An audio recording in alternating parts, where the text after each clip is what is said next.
Memasuki minggu ketiga usai libur Hari Raya Idul Fitri, kasus terkonfirmasi positif COVID-19 di beberapa daerah di Indonesia mulai mengalami peningkatan yang signifikan, terutama di daerah Jawa Tengah yang meningkat hingga 120%. Menurut juru bicara pemerintah untuk penanganan COVID-19, Profesor Wiku Adhisa Smito, kenaikan jumlah kasus di tingkat provinsi tahun ini masih lebih rendah jika dibandingkan dengan tahun lalu yang mencapai 500%. Akan tetapi untuk tahun ini yang patut diwaspadai adalah kenaikan pada tingkat kabupaten kota.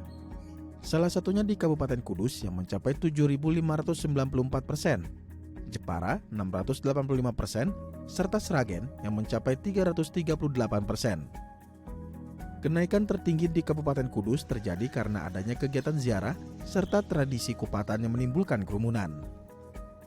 Kasus konfirmasi positif COVID-19 melonjak di beberapa wilayah di Pulau Jawa, khususnya di Kabupaten Kudus, dan kenaikannya salah satunya ini dipicu adanya kegiatan wisata religi berupa ziarah, serta tradisi kupatan yang dilakukan oleh warga Kudus 7 hari pasca Lebaran, sedangkan yang terjadi di Kabupaten Bangkalan dipicu oleh penularan pada klaster keluarga setelah mereka melakukan mudik Lebaran.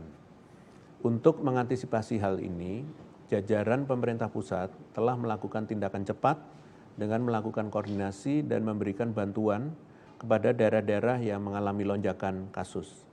Bantuan tersebut diberikan untuk mempermudah daerah melakukan pengendalian kasus yang sedang tinggi, seperti mengkonversi tempat tidur untuk pelayanan kesehatan maupun intensifikasi pelaksanaan PPKM Mikro untuk mengetatkan kembali berjalannya protokol kesehatan. Hal lain yang harus diperhatikan adalah level alarm serta persen keterisian tempat tidur atau bor isolasi. Karena bor isolasi merupakan salah satu indikator penilaian apakah suatu wilayah jumlah kasus COVID-19 berada dalam kategori darurat. Menurut data yang dihimpun Satgas COVID-19 hingga 8 Mei 2021 lalu, terdapat 9 daerah yang sudah memasuki area merah terkait ketersediaan bor. Beberapa di antaranya yakni Demak yang mencapai 96,3%, Kudus 93,2%, Pati 89,57%, Jepara 88,18%, serta beberapa daerah lainnya di Pulau Jawa dan Provinsi Sumatera Barat. Saya membagi indikatornya menjadi 4 kondisi, yaitu yang pertama, kotak merah di kanan atas, yaitu apabila kenaikan kasus 100%, lebih dari 100%, dan bor lebih dari 70%. Kotak coklat di kanan bawah, yaitu apabila kenaikan kasusnya lebih dari 100%, dan bornya masih kurang di bawah 70%. Sedangkan yang ketiga, kotak oranye di kiri atas, apabila kenaikan kasus kurang dari 100% dan bornya lebih dari 70%. Dan yang terakhir, yang keempat, kotak kuning di kiri bawah apabila kenaikan kasusnya kurang dari 100% dan bornya kurang dari 70%.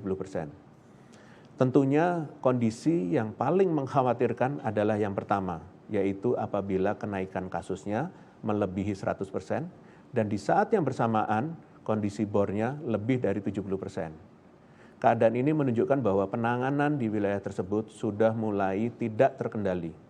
Dan apabila terus dibiarkan, seiring dengan bertambahnya kasus, maka rumah sakit akan penuh dan pasien dengan gejala sedang berat tidak dapat ditangani dengan cepat. Wiku juga mengingatkan bagi para kepala daerah untuk terus meningkatkan pengawasan melalui PPKM Mikro dan berupaya lebih untuk menurunkan angka kasus di kabupaten kota. Tim Liputan, DAI TV.